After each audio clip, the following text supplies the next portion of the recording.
afternoon. Hi. 50 years ago today, Jack Weinberg, a student activist, set up a table outside of Sproul Hall in direct defiance of the campus ban on political speech.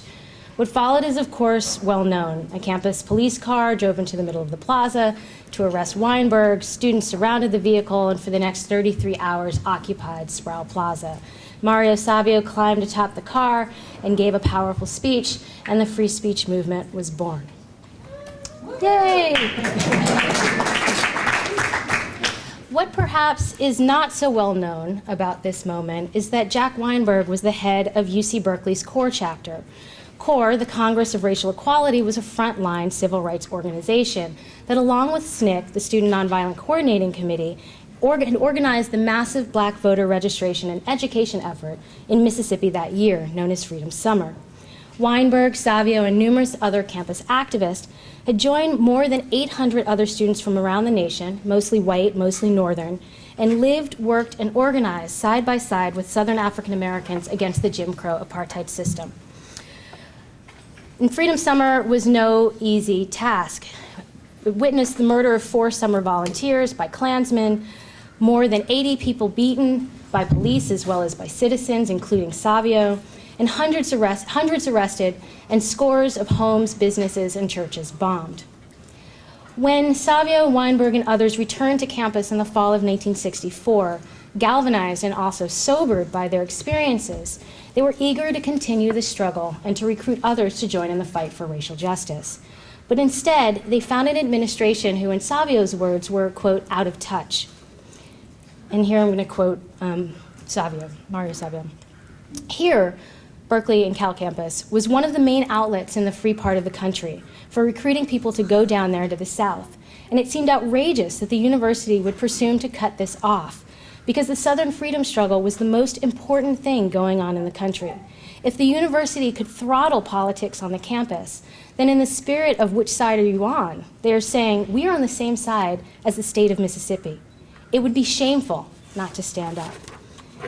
It would be shameful, he thought, not to stand up against UC's ban on free speech, and more specifically on what Savio biographer Robert Cohen has rightly labeled the university's attempt to disable the student arm of the civil rights movement.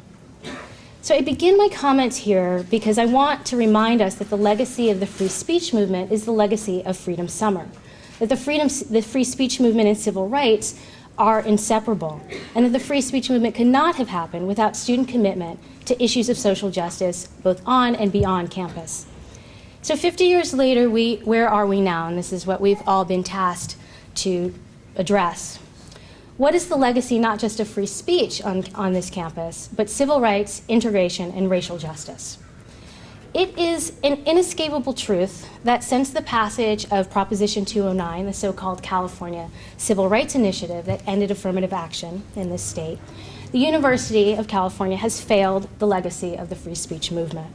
Though we give lip service today to diversity more as a comforting image and corporate commodity, the messy work of a true diversity is no longer a priority at this university. In the year after Prop 209's passage, diversity at UC Berkeley completely collapsed, reducing the numbers of students of color by more than half in a single year. For the last 18 years, Black student population has hovered at 3%. Latina student population at about 11%, Native American student population at about 0.5%. 0.5%. In a state in which these groups make up 7%, 40%, and 1.5% of the population, respectively. 18 years. Prop 209 is old enough to enter Cal's freshman class.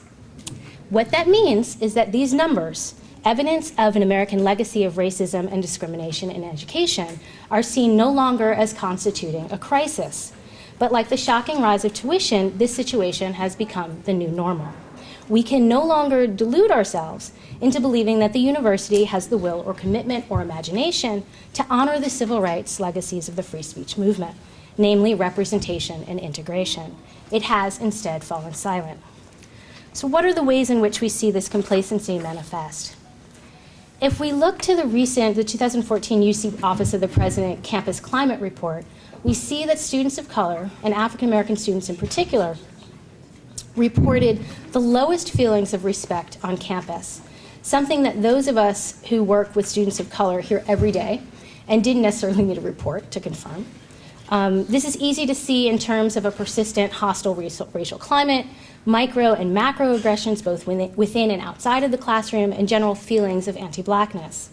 These include reported incidents of the hanging of nooses across from the African American themed dorms and the racial profiling of students of color by campus police. We also see this in the ongoing rise of tuition that make it difficult for all but the wealthiest or the very poor to attend UC. And we know that class divisions are very much articulated via racial divisions. We see this in the outsourcing of recruitment and retention work to the students themselves, work that the university itself is no longer willing or able to take on. And we can also point to the fact that I am here, in part as token, one of maybe 20 Black women faculty on a campus of more than 1,600. But I want to speak specifically to two ways in which the campus's failure to address the ongoing diversity crisis constitutes a violation of free speech. That students of color constitute such a tiny minority on this campus squelches their freedom of speech at a most basic level. With such low numbers, students of color take on and bear an incredible burden of representation. In most of the classrooms on this campus, students of color find themselves the only one of their kind in the room. And when the subject of race comes up, Ferguson or immigration or President Obama, for that matter, they are looked to by professor and students alike to act as expert and representative for their race, to stand in for their group, effectively to stand in for all those who have been excluded from campus. This incredible burden of representation has the effect of silencing students of color, to further isolating and marginalizing them. Our new Executive Vice Chancellor, Claude Steele, has termed this fear stereotype threat, the anxiety that one will confirm or conform to all the degrading, dehumanizing stereotypes held about one's group. 100 years ago, W.E.B. Du Bois called this problem double consciousness, always measuring oneself through the eyes of others, seeing oneself through the eyes of others, always measuring one's soul by the tape of a world that looks on in amused contempt and pity. And yet the Development Office continues to use the silent images of these marginalized students to trade on and sell their difference as part of the Thanks to Berkeley Capital fundraising campaign on banners all over campus in disproportionate numbers to their actual demographic. The second example I want to cite is in light of the Task Force on Academics and Athletics report released last week.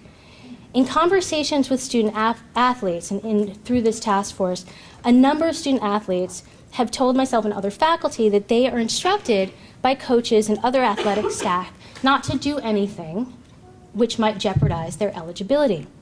This includes participation in student protest or political activity. Now, of course, there is no written policy, but former members of both revenue-generating sports teams, basketball and football, as well as other teams, the non-revenue-generating and Olympic sports, have for years expressed their feelings of being silenced. For Black student athletes and for the Black student population on campus, this has a deep impact. The university cynically uses alternative admission standards for student athletes and then uses these increased numbers of Black students to pad already dismal diversity numbers.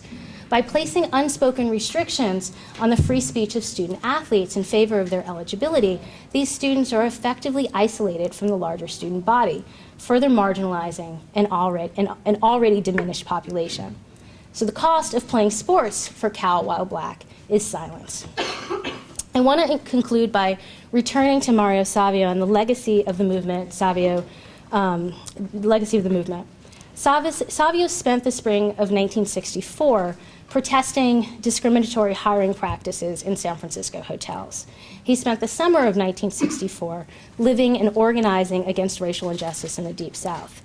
His was an identity formed in community, a coming to self through working alongside others for the betterment of society. Savio's legacy is in part one in which we are reminded that to be our best selves, to create the kind of university community we aspire to, we must speak up and make space for the least visible and most silenced members of our community. This includes following up on many of the progressive recommendations of the task force on academics and athletics. This includes speaking up for students of color. This includes advocating for faculty and staff the right to organize and for contracts. But what we need to remember, what we remember and hear celebrate, is Mario Savio standing on a cop car speaking eloquently about fighting the machine. What we also need to remember is that it was the civil rights movement and the fight for racial justice that gave Savio his voice and his community. Thanks.